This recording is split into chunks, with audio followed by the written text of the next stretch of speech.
Hello student, आज हम नए अध्याय बीए प्रथम वर्ष माइक्रो इकोनॉमिक्स से संबंधित प्रथम प्रश्न पत्र इकाई 1 का उपयोगिता विश्लेषण यूटिलिटी एनालिसिस पर चर्चा करेंगे। डॉक्टर प्रभात कुमार रवि, सहायक प्राध्यापक अर्थशास्त्र, शासकीय महाविद्यालय पिथौरा, जिला महासमुंद। तो आज हम उपयोगिता विश्लेषण के अंतर्गत निम्न बातों का अध्ययन करेंगे। जैसे पहला है, अपन देखेंगे उपयोगिता विश्लेषण का अर्थ क्या है, फिर उपयोगिता की विशेषताएं क्या है, फिर उपयोगिता की माप कैसे होती है। जैसे दो बिंदुओं पर अपन चर्चा करेंगे, गणवाचक विचार होता है और दूसरा क्रमवाचक विचार होता है। फिर उसके पश्चात उपयोगिता के भेद पर चर्चा करेंगे, उसके कितने प्रकार हैं इस पर चर्चा करेंगे। उसके बाद अपन सीमांत उपयोगिता एवं कुल उपयोगिता का संबंध कैसा होता है, रिलेशनशिप कैसा होता है, इस पर चर्चा करेंगे। तो सबसे पहले शुरुआत करते हैं, उपयोगिता का अर्थ क्या है, मीनिंग ऑफ यूटिलिटी।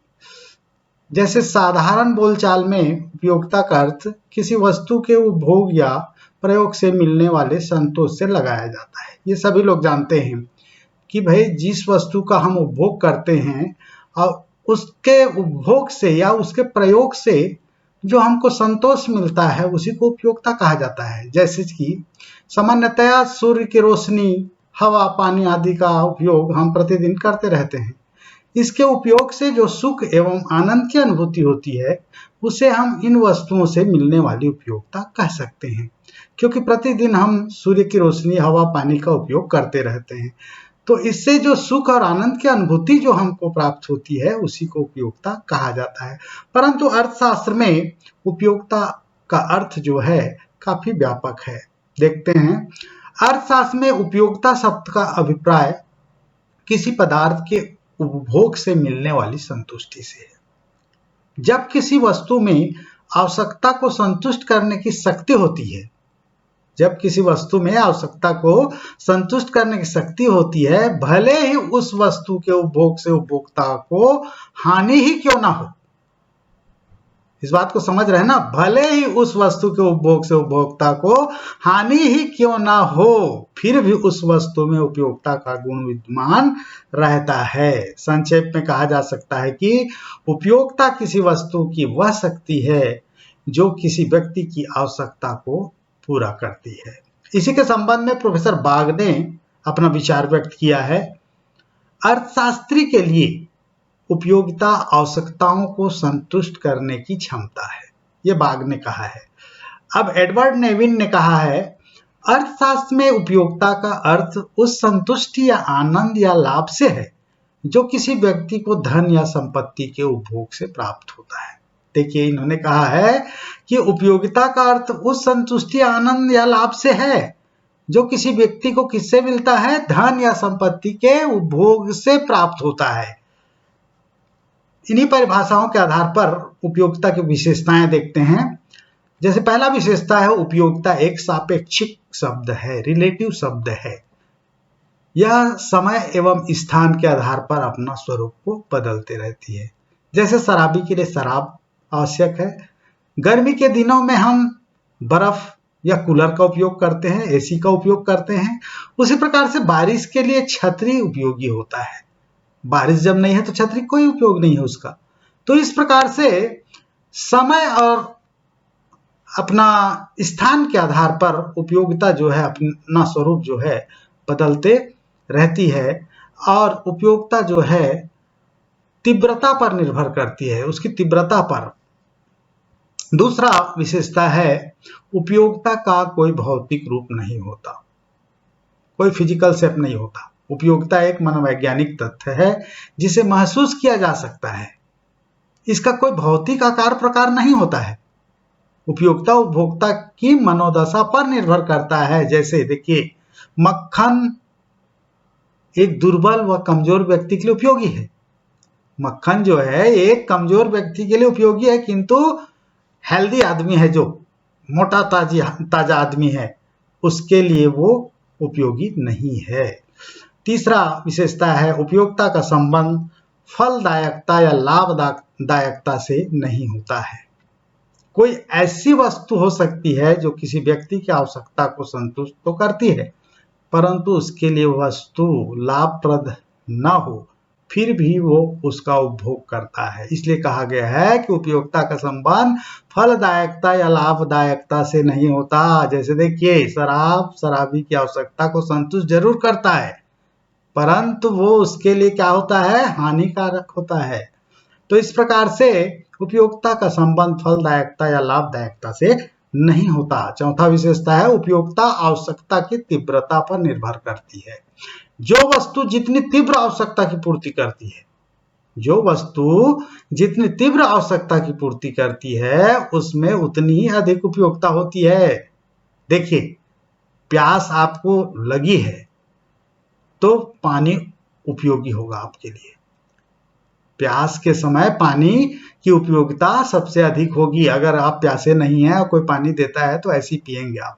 लेकिन प्यासा व्यक्ति को अगर आप पानी दे देते हैं तो वो उसके लिए उपयोगी होगा। पांचवा, उपयोगिता वास्तविक उपभोग पर निर्भर नहीं करती है। अब देखिए, इसमें कहा गया है कि उपयोगिता व संतुष्टि में अंतर होता है। एक उपभोक्ता उपयोगिता की गणना उस समय करता है जब वह उसको पाने के लिए सोचता है, परंतु संतुष्टि कब मिलती है उसको, जब वो वास्तविक उसका उपभोग कर लेता है। अंतर है ना, उपभोग एवं उपयोगिता में अंतर है। वास्तविक उपभोग पर निर्भर नहीं करती है। तो इस प्रकार से उपयोगिता व संतुष्टि में अंतर है। उपयोगिता कब मिलती है उसको, जब वो सोचता है उसको पाने के लिए, लेकिन वास्तविक संतुष्टि तब मिलती है जब वो व्यक्ति या उपभोक्ता उस वस्तु का उपभोग कर लेता है। छठवां विशेषता है उपयोगिता क्रय की प्रवृत्ति को बढ़ाती है। उपभोक्ता को जब किसी वस्तु से उपयोगिता मिलती है तभी उसे क्रय करना चाहता है। अगर मान लो किसी वस्तु में उपयोगिता ना हो तो क्यों खरीदेगा उसको। तो इस प्रकार से उपयोगिता जो है क्रय की प्रवृत्ति को बढ़ाता है।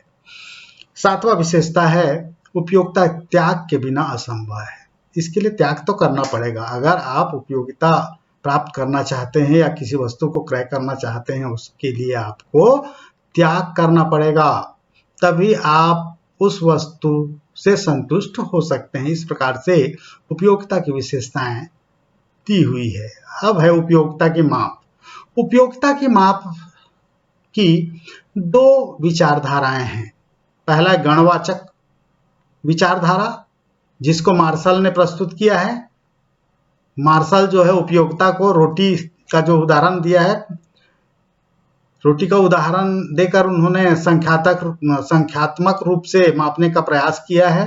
कितनी रोटी में उसको संतुष्टि मिल जाती है उपभोक्ता को, ये सब बातें इसमें आती हैं। लेकिन क्रमवाचक दृष्टिकोण जो है पैरेटो, हिग्स एवं एलन ने प्रस्तुत किया है, जिसका नाम है तटस्थता वक्र विश्लेषण। ये क्रमवाचक दृष्टिकोण है। ये क्रमवाचक विचार के आधार पर प्रस्तुत किया गया है। उदासीनता वक्र विश्लेषण या तटस्थता वक्र विश्लेषण। तो इस प्रकार से उपयोगिता की माप दो तरीके से किया जा सकता है। अब है आगे उपयोगिता के भेद पर जाते हैं सीधे। सीमांत उपयोगिता। उपयोगिता के भेद में पहला है इसका सीमांत उपयोगिता। सीमांत उपयोगिता क्या है, इसको जानेंगे। जब उपभोक्ता किसी वस्तु की अनेक इकाइयों का उपभोग करता है, जब उपभोक्ता किसी वस्तु की अनेक इकाइयों का उपभोग करता है तो उपभोग की जाने वाली अंतिम इकाई को, समझ रहे हैं ना इस बात को, जब उपभोक्ता किसी वस्तु की अनेक इकाइयों का उपभोग करता है तो उपभोग की जाने वाली अंतिम इकाई को सीमांत इकाई तथा उससे प्राप्त होने वाले उपयोगिता को सीमांत उपयोगिता कहा जाता है। इस बात को ध्यान में रखना है, उदाहरण से भी स्पष्ट हो जाएगा। मान लीजिए नारंगी की एक इकाई की उपयोगिता 40 के बराबर है। मान लीजिए एक नारंगी की इकाई की उपयोगिता कितने के बराबर है, 40 के बराबर है। यदि दूसरी इकाई के उपयोग से या उपभोग से उपभोक्ता को कुल 60 उपयोगिता प्राप्त हो रही है तो ऐसी दशा में नारंगी की अतिरिक्त इकाई की सीमांत उपयोगिता 60 ऋण 40 बराबर 20 होगी। इस बात को समझने की बात है। मान लीजिए नारंगी एक इकाई की उपयोगिता 40 है, यदि दूसरी इकाई से उसको 60 की उपयोगिता मिलती है तो 60 ऋण 40 करेंगे तो जो बचेगा वो सीमांत उपयोगिता कहलाएगा। 20 जो है सीमांत उपयोगिता होगी। सीमांत उपयोगिता की व्याख्या करते हुए बोल्डिंग ने लिखा है कि वस्तु की किसी मात्रा की सीमांत उपयोगिता उसकी कुल उपयोगिता में वृद्धि है जो कि उपभोग में एक और इकाई के परिणाम स्वरूप होती है। सीमांत उपयोगिता की धारणा को हम एक काल्पनिक तालिका व रेखा चित्र द्वारा भी समझ सकते हैं। तालिका में देख लीजिए, तालिका में सीमांत एवं कुल उपयोगिता को दिया गया है। इसमें रोटियों का उदाहरण लिया गया है जैसे मैंने कहा उस समय। तो इसमें एक उपभोक्ता के द्वारा देखिए क्रमशः 1 से लेकर 8 रोटियों का उपभोग किया जा रहा है। इसमें कुल उपयोगिता कैसे मिल रही है देखिए, पहले रोटी से 25, फिर 45, तीसरी रोटी से 60, चौथी रोटी से 70, पांचवी रोटी से 75, छठवीं रोटी से फिर 75, सातवीं रोटी से 70, आठवीं रोटी से 60। अब देखिए सीमांत उपयोगिता कैसे आएगा। 25 आया पहले रोटी से, ठीक है, फर्स्ट रोटी का उपभोग किया तो 25 आया। उसके बाद दूसरी रोटी का उपभोग करता है तो 20 आता है। अंतर देखिए, 45 ऋण 25 करेंगे तो कितना आएगा, 20 आएगा। उसी प्रकार से तीसरी रोटी का उपभोग करता है तो आप 60 ऋण 45 करिए, आप 15 आएगा। फिर 75 ऋण 70 कीजिए, आप 70 ऋण 60 कीजिए तो 10 आएगा। 75 ऋण 70 करेंगे तो 5 आएगा। यहां तक सीमांत उपयोगिता धनात्मक दिख रहा है। तो यहां पर 3 पार्ट हो जाता है सीमांत उपयोगिता का। सीमांत उपयोगिता का 3 भाग होता है। पहले धनात्मक सीमांत उपयोगिता, 1 से 5वीं रोटी तक धनात्मक सीमांत उपयोगिता है। उसके बाद देखिए पुनः 6वीं रोटी दी जाती है तो 75 ही रह जाता है, अर्थात 75 ऋण 75 करके 0 हो जाता है। तो इस प्रकार से सीमांत उपयोगिता 6वीं रोटी में 0 हो जाती है। 7वीं रोटी और 8वीं रोटी में देखिए माइनस में चले जाता है, ऋण 5 ऋण धन। तो ये है तीसरा स्थिति सीमांत उपयोगिता का, ऋणात्मक सीमांत उपयोगिता। तालिका के अनुसार सीमांत उपयोगिता के 3 रूप होते हैं। जैसे मैंने बताया, धनात्मक सीमांत उपयोगिता, 1 से 5वीं रोटी तक उपभोग किया गया तो MU या मार्जिनल यूटिलिटी कितना है, धनात्मक है। दूसरी स्थिति में मैंने बताया 6वीं रोटी का उपभोग करता है तो 75 ही रह जाता है तो ये 0 हो गया। TU तो अधिकतम है, टोटल यूटिलिटी, कुल उपयोगिता तो अधिकतम 75 रहता है, परंतु सीमांत उपयोगिता MU 0 हो जाती है। मार्जिनल यूटिलिटी यानी सीमांत उपयोगिता 0 तथा TU कुल उपयोगिता, टोटल यूटिलिटी अधिकतम 75 रहता है। तीसरा स्थिति में देखिए तालिका के आधार पर ऋणात्मक सीमांत उपयोगिता, जब 7वीं व 8वीं रोटी का उपभोग किया जाता है तो MU ऋणात्मक हो जाती है। सीमांत उपयोगिता जो है, मार्जिनल यूटिलिटी जो है क्या हो जाती है, ऋणात्मक हो जाती है। तथा TU टोटल यूटिलिटी, कुल उपयोगिता घटने लगती है, घटता है, तालिका में स्पष्ट है। जैसे MU बराबर -5 एवं -10 तथा TU बराबर 70 एवं 60 है। अतः 7वीं और 8वीं रोटी के उपभोग से उपभोक्ता को तुष्टिहीनता या असंतोष का अनुभव होता है। क्या होता है, तुष्टिहीनता या असंतोष का अनुभव होता है। अर्थशास्त्र में इस स्थिति को ऋणात्मक तुष्टि गुण कहा जाता है। अब ये किस कारण से होता है, क्योंकि 5वीं रोटी में उसका पेट भर जाता है, जबरन उसको 6वीं रोटी दे रहे हैं तो सीमांत उपयोगिता 0 हो जाएगा। उसके बाद भी जबरन अपन देते हैं उसको रोटी तो पेट तो भर गया है, उसके लिए कोई उपयोगी नहीं, वो रोटी उपयोगी है ही नहीं उस उपभोक्ता के लिए, इसलिए सीमांत उपयोगिता क्या हो जाता है, ऋणात्मक हो जाता है। इसको रेखा चित्र द्वारा भी समझाया गया है, काल्पनिक रेखा चित्र बनाया गया है इसके लिए, सीमांत उपयोगिता की व्याख्या के लिए। देखिए रेखा चित्र में बाएं से दाएं सीमांत उपयोगिता वक्र जो है गिरती हुई है। और छठवीं रोटी के बाद ऋणात्मक हो गई है, -5 -10 में चली गई है। तालिका के आधार पर ही इसको बनाया गया है। पहली रोटी से 25 रहता है। तो ये जो है 3 पार्ट इसका भी है रेखा चित्र में। पहले पार्ट जो है धनात्मक है, 1 से 5वीं रोटी तक धनात्मक है। छठवीं रोटी पूर्ण संतुष्टि का बिंदु है, इसमें शून्य हो जाता है सीमांत उपयोगिता जो है। तो ये जो है पूर्ण संतुष्टि का बिंदु है, उसका पेट भर जाता है उपभोक्ता का। ये बिंदु जो है छठवीं बिंदु जो है पूर्ण संतुष्टि को दिखा रहा है। तो ए से बी तक धनात्मक है, बी बिंदु जो है क्या है, पूर्ण संतुष्टि का बिंदु है, और बी से सी तक ऋणात्मक उपयोगिता प्राप्त होती है। सीमांत उपयोगिता जो है ऋणात्मक हो जाती है। अब देखते हैं कुल उपयोगिता। जब कभी हम किसी वस्तु की एक से अधिक इकाइयों का उपभोग करते हैं, तब प्रत्येक इकाई से प्राप्त होने वाली सीमांत उपयोगिता का योग कुल उपयोगिता होती है।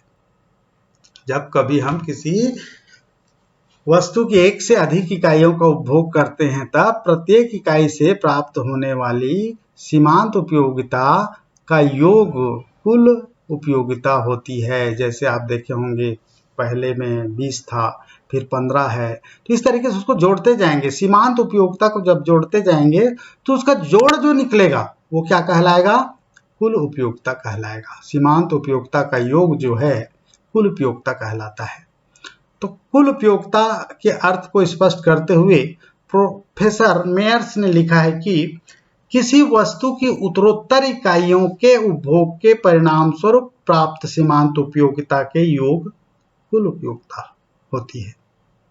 मतलब सीमांत उपयोगिता का योग जो है कुल उपयोगिता होती है। कुल उपयोगिता संबंधी विचार को हम पूर्व तालिका के आधार पर समझ सकते हैं। जैसे जैसे पहला देखिए, जैसे जैसे रोटियों की उत्तरोत्तर इकाइयों का उपभोग बढ़ता है तो कुल उपयोगिता बढ़ती है, निसंदेह बढ़ती है, लेकिन घटते दर पर बढ़ती है। तालिका में आप देखेंगे कि घटते दर पर बढ़ रहा है। जैसे 25 से 45 हुआ, जब 25 से 50 होना चाहिए, 55 होना चाहिए, तो वो बढ़ते क्रम में कहा जाता है उसको। लेकिन यहाँ पर 25 से 45 होना, फिर 45 से 60 होना, 45 दूनी 90 होना चाहिए, तो वो उत्तरोत्तर बढ़ते क्रम में माना जाएगा। लेकिन यहाँ पर क्या होता है, जैसे जैसे रोटियों की उत्तरोत्तर इकाइयों का उपभोग बढ़ता है तो कुल उपयोगिता बढ़ती जरूर है, लेकिन किस दर पर, घटते दर पर, जो कि MU से स्पष्ट है। MU को देखते जाएंगे आप, जोड़ करते जाएंगे तो क्लियर होते जाता है कि कुल उपयोगिता बढ़ता जरूर है, लेकिन घटते दर पर बढ़ता है। दूसरा, जब 5वीं रोटी का उपभोग किया जाता है तो कुल उपयोगिता बढ़ती है, और 6वीं रोटी के उपभोग से कुल उपयोगिता 5वीं रोटी के बराबर रहती है। 75 ही रहता है। तालिका में देखेंगे 75, 5वीं में भी 75 है, और 6वीं रोटी में भी 75, मतलब दोनों बराबर रहती है। अब कुल उपयोगिता का बढ़ना समाप्त हो गया है। इस बिंदु पर टोटल यूटिलिटी, कुल उपयोगिता अधिकतम है, इसलिए यह बिंदु क्या बिंदु है, उपभोक्ता के लिए पूर्ण संतुष्टि का बिंदु कहलाएगा। तीसरा, जब उपभोक्ता 7वीं व 8वीं रोटी का उपभोग करता है तो कुल उपयोगिता घटने लगती है। तालिका में स्पष्ट है, TU जो है घटने लगती है। यहाँ पर मिस्टेक है थोड़ा सा, TU ऋणात्मक हो जाती है, लिखा ये MU है।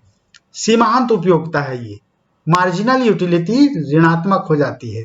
TU घटने लगती है, लेकिन मार्जिनल यूटिलिटी है ये MU, सुधार कर पढ़ेंगे इसको, MU ऋणात्मक हो जाती है। TU घटने लगती है तथा MU ऋणात्मक हो जाती है, जिसे रेखा चित्र द्वारा भी स्पष्ट किया गया है। कुल उपयोगिता का रेखा चित्र बनाया गया है, देख लीजिए। इसमें 1 से 5वीं रोटी तक बढ़ते क्रम में है, धनात्मक उपयोगिता प्राप्त हो रही है, और 5वीं रोटी के पश्चात 6वीं रोटी में M बिंदु को देखिए। M बिंदु पर अधिकतम उपयोगिता पूर्ण संतुष्टि का बिंदु है ये 6वीं रोटी पर। तो इसमें भी 3 स्थिति बनती है। पहला धनात्मक उपयोगिता 1 से 5वीं रोटी तक, उसके बाद 6वीं रोटी में अधिकतम उपयोगिता, ये पूर्ण संतुष्टि का बिंदु कहलाएगा। और तीसरा स्थिति है, तीसरा प्रकार बनता है इसका टोटल यूटिलिटी का सातवीं और आठवीं रोटी जो है ऋणात्मक या कम उपयोगिता वाली होती है। अब है सीमांत उपयोगिता एवं कुल उपयोगिता का संबंध। कैसा संबंध है दोनों का? एमयू सीमांत उपयोगिता मार्जिनल यूटिलिटी तथा टोटल यूटिलिटी, सीमांत उपयोगिता तथा कुल उपयोगिता का आपस में घनिष्ठ संबंध होता है, जिसे नीचे स्पष्ट किया गया है। देखिए कैसा संबंध होता है दोनों में। पहला, रोटी की पहली इकाई से छठवीं इकाई तक सीमांत उपयोगिता घटती जाती है। रोटी की पहली इकाई से छठवीं इकाई तक सीमांत उपयोगिता घटती जाती है, परंतु कुल उपयोगिता टीयू बढ़ती है, परंतु घटते दर पर। बढ़ती जरूर है लेकिन घटते दर पर। इस बात को पहले भी मैंने कहा। दूसरा, रोटी की छठवीं इकाई से उपभोक्ता को पूर्ण संतुष्टि की प्राप्ति होती है। रोटी की छठवीं इकाई से उपभोक्ता को पूर्ण संतुष्टि की प्राप्ति हो जाती है। इस बिंदु पर सीमांत उपयोगिता मार्जिनल यूटिलिटी शून्य है। छठवीं रोटी पर सीमांत उपयोगिता क्या है? शून्य है, जबकि कुल उपयोगिता टोटल यूटिलिटी अधिकतम रहती है, 75 ही रहती है छठवीं रोटी पर। तालिका को देखेंगे ध्यान से। छठवीं इकाई के बाद टीयू कुल उपयोगिता घटने लगती है, जो कि तालिका में स्पष्ट है, रेखा चित्र में भी स्पष्ट है। अब तीसरा बिंदु है छठवीं रोटी के बाद शून्य बिंदु या छठवीं रोटी व शून्य बिंदु के बाद पूर्ण संतुष्टि के बाद, मतलब छठवीं रोटी पूर्ण संतुष्टि का बिंदु है, उसके बाद एमयू या सीमांत उपयोगिता ऋणात्मक हो जाती है, जबकि टोटल यूटिलिटी कुल उपयोगिता जो है घटने लगती है। क्लियर है? अब देखते हैं रेखा चित्र द्वारा स्पष्टीकरण। रेखा चित्र में दोनों का संबंध को बताया गया है। किसका? सीमांत उपयोगिता और कुल उपयोगिता का। पहले दो पार्ट में रेखा चित्र बना था, अब एक ही में दोनों को जोड़ा गया है रेखा चित्र को। ऊपरी भाग में देख रहे हैं कुल उपयोगिता वक्र है वो M1 A से M1 तक, और A से C तक क्या है? सीमांत उपयोगिता वक्र है। सीमांत उपयोगिता वक्र जो है बाएं से दाएं नीचे की ओर गिरती हुई है और B बिंदु के बाद ऋणात्मक हो गई है। तालिका के आधार पर बनी है ये। तालिका में देखे होंगे आप, छठवीं रोटी के बाद सातवीं रोटी पर ऋणात्मक -5, आठवीं रोटी पर -10 हो जाता है। इसलिए ये सीमांत उपयोगिता वक्र जो है, MU वक्र जो है, बाएं से दाएं नीचे की ओर गिरती हुई है। अब देखिए ऊपरी भाग को देखिए, A से M1 तक, यहां पर A से M तक धनात्मक है, धनात्मक सीमांत उपयोगिता है या कुल उपयोगिता है, धनात्मक कुल उपयोगिता है। ऊपर A से M तक धनात्मक कुल उपयोगिता है, और ये M बिंदु पर संतुलन की स्थिति पर है। यहां पर पूर्ण संतुष्टि का बिंदु है ये M बिंदु जो है, यहां पर कुल उपयोगिता स्थिर है। उसके बाद M से M1 तक देखिए, पूर्ण संतुष्टि के पश्चात घटने लग रहा है, घट रहा है, टोटल यूटिलिटी जो है घट रहा है। लेकिन छठवीं रोटी के बाद सीमांत उपयोगिता जो है ऋणात्मक हो जाती है, जबकि कुल उपयोगिता जो है घटने लगती है। रेखा चित्र में क्लियर है। अब है संक्षेप में हम इसे इस प्रकार समझ सकते हैं, मतलब तीन बातें आती है, चाहे वो MU की बात हो चाहे TU की बात हो। MU मतलब सीमांत उपयोगिता मार्जिनल यूटिलिटी, TU मतलब टोटल यूटिलिटी कुल उपयोगिता। तो ये दोनों रेखा चित्र या तालिका में स्पष्ट है कि ये तीन बातें आती है निष्कर्ष के रूप में। पहला, जब सीमांत उपयोगिता धनात्मक होती है तो कुल उपयोगिता बढ़ती है। ठीक है, क्लियर है? तालिका में देखेंगे आप। दूसरा, जब सीमांत उपयोगिता शून्य होती है तो कुल उपयोगिता अधिकतम रहती है। जब सीमांत उपयोगिता शून्य रहती है तो क्या होता है? कुल उपयोगिता अधिकतम की स्थिति में रहती है। तीसरा, जब सीमांत उपयोगिता ऋणात्मक हो जाती है तो कुल उपयोगिता घटने लग जाती है। क्लियर है रेखा चित्र में? लेकिन ऋणात्मक नहीं होती, कुल उपयोगिता जो है ऋणात्मक नहीं होती है, घटती है। लेकिन सीमांत उपयोगिता जो है ऋणात्मक हो जाती है। तो इस प्रकार से आज का हमारा टॉपिक यहीं पर समाप्त होता है। तो आप लोग अपने दोस्तों को ज़्यादा से ज़्यादा शेयर करें इसको, अगर समझ में आता है तो, और सब्सक्राइब भी करें इस वीडियो को, और बेल बटन को जरूर दबाएं और लाइक जरूर करें इसको। धन्यवाद।